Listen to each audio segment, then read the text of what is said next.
Olá, assombrados! Eu sou a Ana Paula e vou contar um relato para vocês neste tipo ao vivo de hoje. E aí, tudo bem? Espero que esteja assim, tudo bem. Já vou pedindo para você deixar o seu like neste vídeo. Se gosta do canal, curte os relatos, então não esquece de deixar o seu like. E também não se esqueça de dar uma passadinha na nossa loja virtual, a Loja Assombrada, e conferir essas duas novidades aqui. Na verdade, esse daqui não é bem novidade, mas ele estava em falta e agora está disponível na loja o moletom vermelho do Assombrado, com zíper aqui na frente.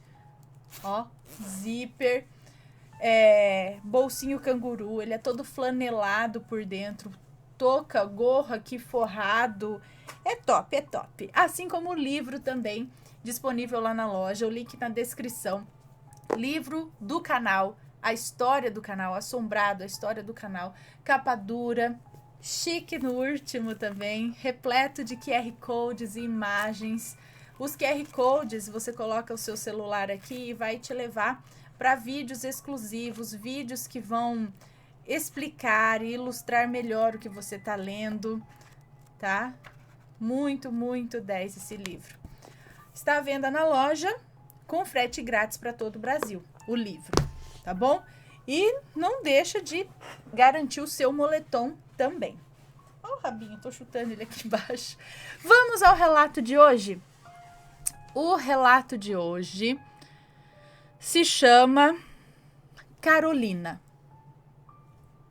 É esse o nome, o título do relato. Vamos ver do que se trata. Oi, Ana, tudo bem? Preciso te contar uma história triste, muito intrigante e que não é minha. Os nomes foram trocados e eu recebi permissão para te enviar esse relato. Me chamo Fulana e cresci junto a... Não sei se os nomes já estão trocados aqui, mas...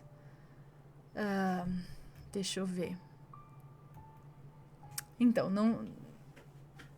Acho que sim, né? Acho que ela já trocou tudo...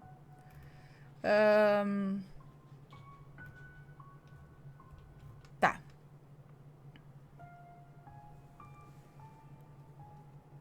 Tá, ela já deve ter trocado tudo, né, gente? Bom, me chamo Fulana e cresci junto a Madalena, minha melhor amiga de infância. Há um tempo atrás, ela me contou a história de sua família e o mistério que os rodeiam. E eu te garanto que é, no mínimo, muito interessante. Estou escrevendo para você com a ajuda da minha amiga e da tia Cíntia, mãe da Madalena. No ano de 1996, a família de Madalena resolveu se mudar para o estado de Minas Gerais, no interior, para a antiga casa de sua avó, que havia acabado de falecer e era nossa vizinha. Eu tinha 4 anos na época e Madalena 3, e não lembramos dessa parte de nossas vidas. Tia Cíntia conta que quando chegaram a casa era bonita e bem cuidada, mas precisava de uma pintura e uma pequena reforma.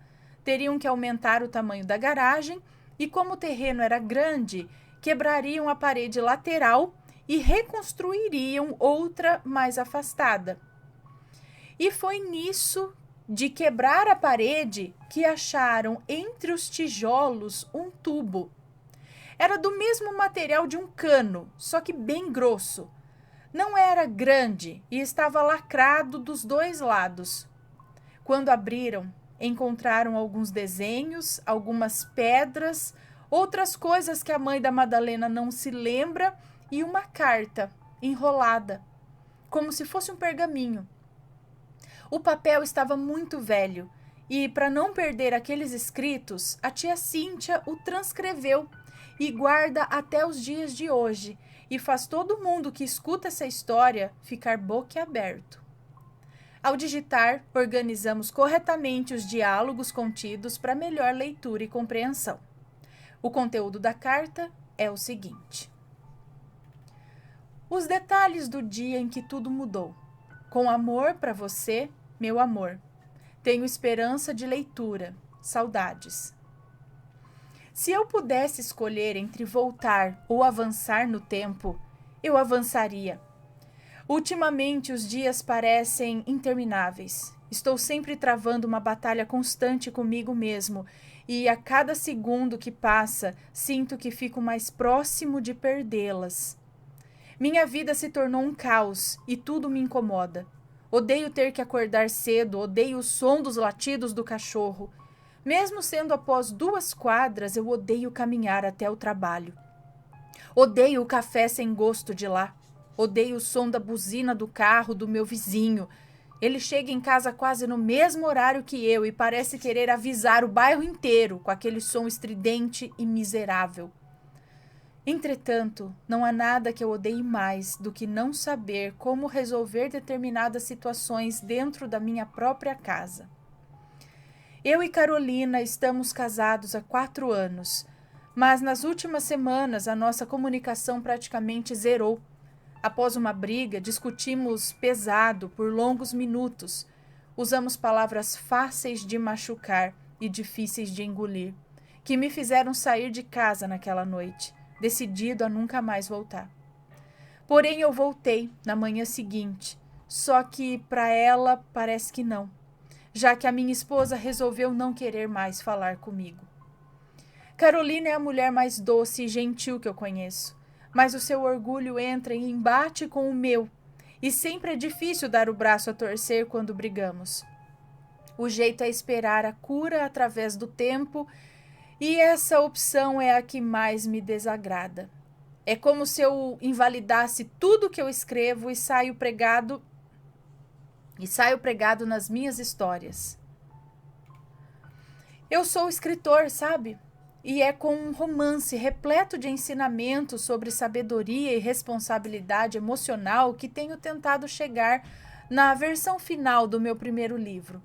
Sendo hipócrita da minha parte, já que eu não consigo aplicar essas lições na minha própria vida. Trabalho para uma editora como revisor e, após muita espera, consegui uma promessa de publicação dos meus escritos. Então, escrevo e reviso todos os dias, e sempre que penso em entregar, reviso mais uma vez. Nunca está bom o suficiente e na minha cabeça é um trabalho constante, que só cessa quando eu vou para casa. Carolina sempre me espera. Após a buzina insuportável do vizinho, eu a vejo olhando através da janela. Em todos os começos de noite, eu a encontrava na poltrona da sala lendo um livro, ou ouvindo música no rádio, ou terminando um de seus projetos arquitetônicos. Nos últimos tempos, era mais comum vê-la segurando uma taça de vinho, observando a rua. Às vezes tinha a impressão de vê-la chorar silenciosamente. Desde a fatídica discussão, essa cena se repetia com mais frequência. Eu até cogitava me aproximar, mas acabava me limitando a observá-la de longe, afundado em meu orgulho. Nas manhãs seguintes, por volta das 8 horas, já estava pronto para sair e antes de descer as escadas, a vejo sentada em uma das pontas da cama, observando o nosso cachorro latir em minha direção. Como se nem ele suportasse mais a minha presença e ela compreendesse isso. Carolina nunca me olha, evitando qualquer comunicação que possa vir a acontecer entre nós. Assim, iniciando o dia da pior forma possível, eu desço as escadas mais uma vez e saio para fora. Saio porta afora. Ao cair da noite, com muito pesar, volto para casa, para encontrar Carolina bebendo seu vinho, sentada na poltrona, olhando a janela. Às vezes chorando, às vezes não.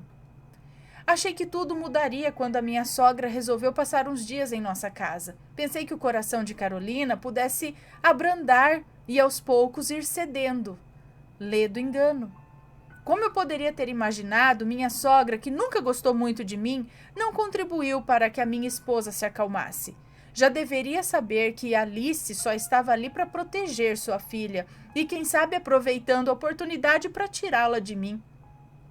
Isso foi confirmado na tarde de hoje, em que cheguei do trabalho mais cedo e encontrei Carolina arrumando malas sobre a nossa cama.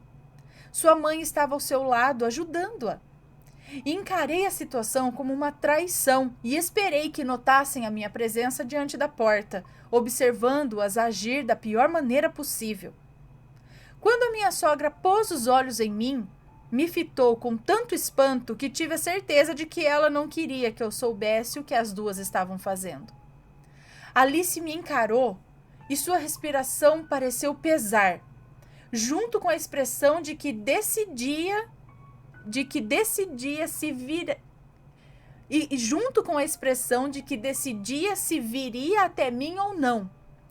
Quando finalmente ela resolveu agir, veio em minha direção, avisando a Carolina, que ainda não havia me notado, que ela já voltava. Ela fechou a porta do quarto e parou diante de mim. Edgar, o que está fazendo aqui? Ela calmamente escolheu as palavras. Essa também é minha casa, falei no mesmo tom. E sou eu quem pergunto o que você está fazendo aqui. Para onde vai levar a Carolina? Edgar, Ela ainda é minha esposa, e eu a interrompi. Alice, ela não pode sair daqui sem ao menos falar comigo. Edgar, você sabe o que aconteceu, não sabe? Ela parecia nervosa. Dá para resolver. Eu sei que eu falei muita besteira, mas a gente pode resolver. Quanto mais nervoso eu ficava, mais Alice se afastava de mim, se direcionando à porta do quarto. Edgar, você precisa ir, minha sogra falou, já segurando a maçaneta. Ir para onde? Essa é minha casa. Ela é minha esposa e eu não irei a lugar algum. Cuidadosamente, sem me responder, Alice se afastou até que pudesse entrar no quarto e trancar a porta. Mesmo do lado de fora, pensei em gritar e dizer tudo o que estava pensando, tentando impedir mãe e filha, né? Mas isso seria pior do que não dizer nada. Carolina não ouvia uma palavra minha há dias, e não era justo que logo as ruins substituíssem um pedido de desculpas. As palavras ruins substituíssem um pedido de desculpas. Desci as escadas e me acomodei na poltrona que Carolina costumava sentar. Assisti minha esposa descendo com suas malas, com o nosso cachorro, com a sua mãe ajudando e levando tudo o que conseguiam levar. Eu ficaria sem tudo o que mais amava na minha vida. Era nítido. Carolina voltou para pegar sua última bagagem de mão no pé da escada. Antes de sair, olhou para os arredores por um breve momento, respirou fundo e sussurrou uma pequena frase. Adeus, Edgar.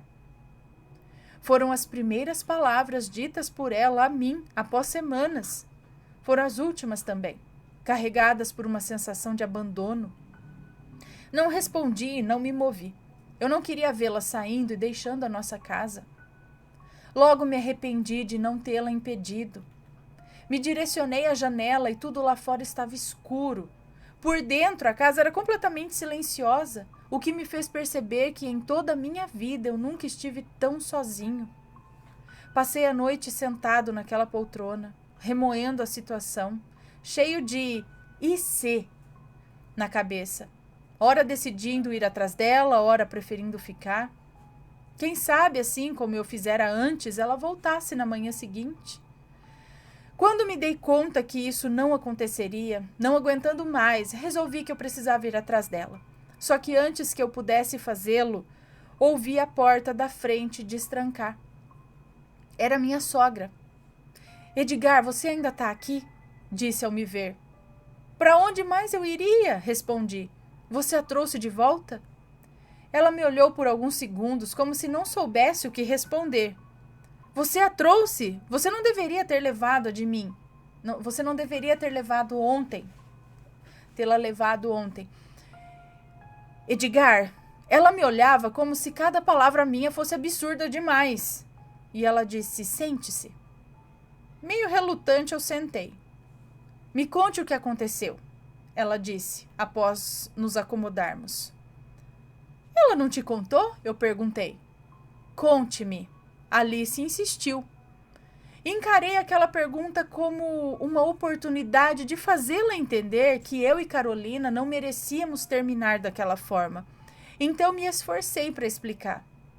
A gente brigou há uma semana e dissemos palavras duras um para o outro. Eu comecei. Bebemos muito vinho no jantar e acho que por isso não me lembro exatamente quais foram as ofensas, mas eu saí de casa muito irritado. Eu não queria mais voltar. Só que eu voltei no dia seguinte e ela desde então não fala mais comigo. Ela me ignora, me trata friamente, finge que eu não existo. Alice olhava para mim fixamente. Desde então tudo perdeu a graça, eu continuei, e não faço ideia de como resolver isso. Como seria possível? Questionou Alice. O quê? Resolver? Respondi com uma nova pergunta enquanto ela ainda me encarava. Alice fez uma longa pausa. O trabalho está te deixando cansado? Ela questionou, fugindo da pergunta. Mas o que isso tem a ver? Eu perguntei, e ela disse, você tem dormido? Apenas responda. Insistiu novamente. Essa noite eu não consegui, eu disse. E qual foi a última vez que você conseguiu dormir? Ela me interrompeu. E eu não lembrava. Qual foi a última vez que você viu a minha filha? Alice permanecia me encarando como se checasse se eu estava em sã consciência. Ontem à noite, Alice, você a levou e eu a vi. E ela fez uma longa pausa outra vez. Eu trouxe o jornal para você. O que ela pretendia fazer? Me enlouquecer?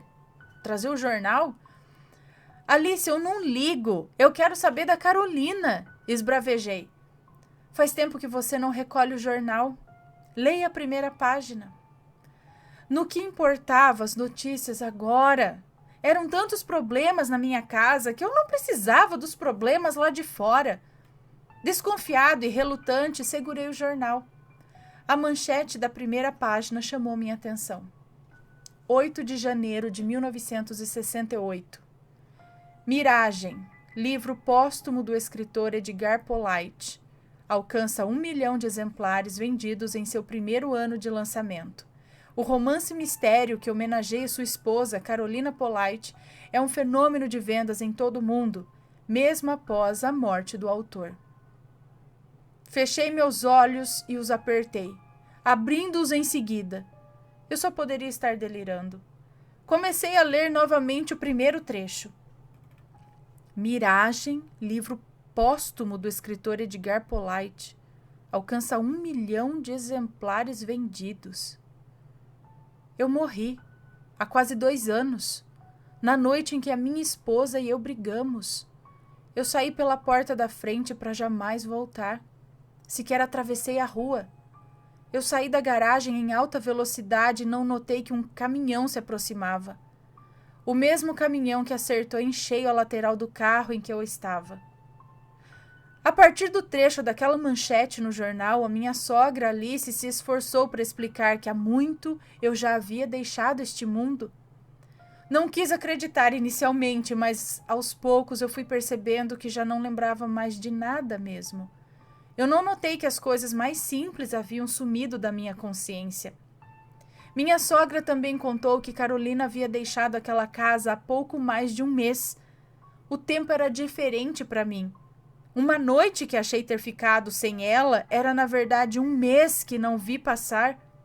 1 mês que ela havia me dito adeus. 2 anos que eu disse adeus sem saber, sem querer dizer. Agora, todos os dias são como fragmentos. Eu nunca me recordo de tudo. Nada mais me incomoda, sinto falta de ter que acordar cedo, já que não me lembro de como é dormir. Eu sinto falta do som dos latidos do cachorro, onde só ele me via. Mesmo sendo após 2 quadras, eu gostaria de caminhar até o trabalho novamente e tomar o café sem gosto de lá.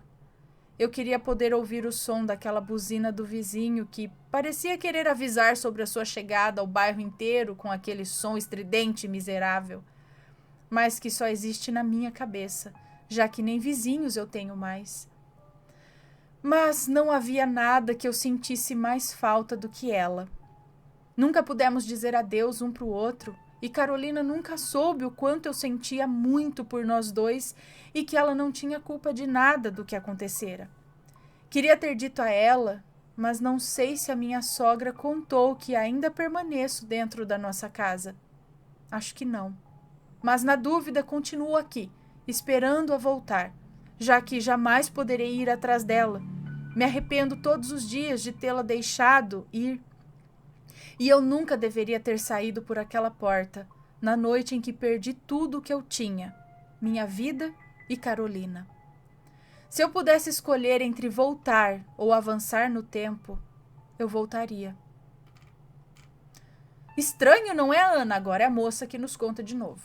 Estranho, né, Ana? Fica ainda mais quando você sabe que Carolina era avó de Madalena.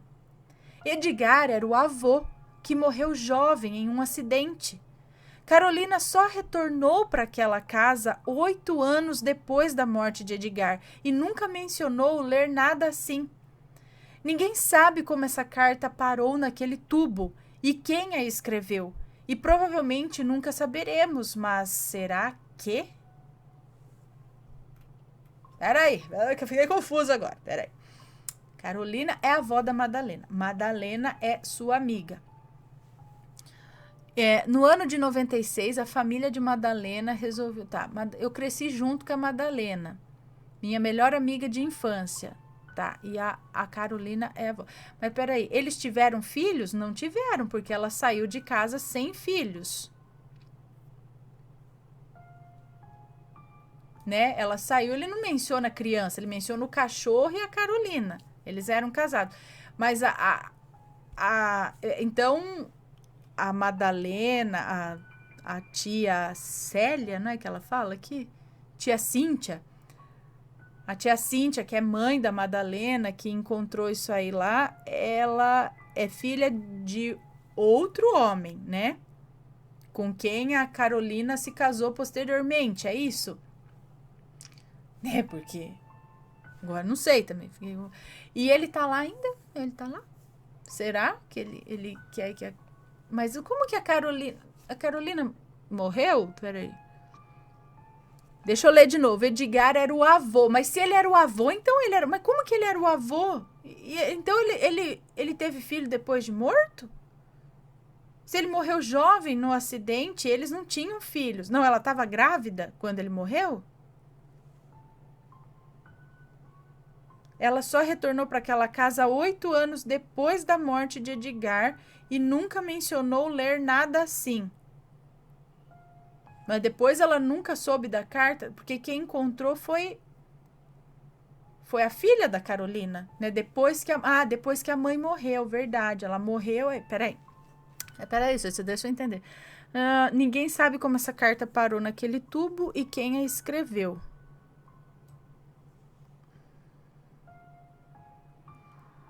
A tia Cíntia conta que quando chegaram a casa era bonita. Peraí.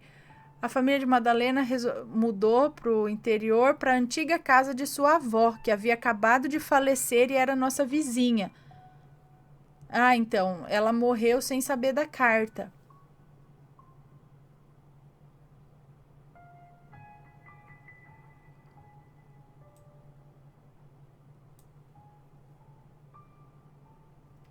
Será que ela não sabia? Ai, gente, não sei. Fica aí para vocês darem um nó na mente junto comigo. Muito interessante. Será que precisava de mais informações a respeito? É interessante. Lembra aquele outro? Isso me lembrou A Maldição da Mansão Bly.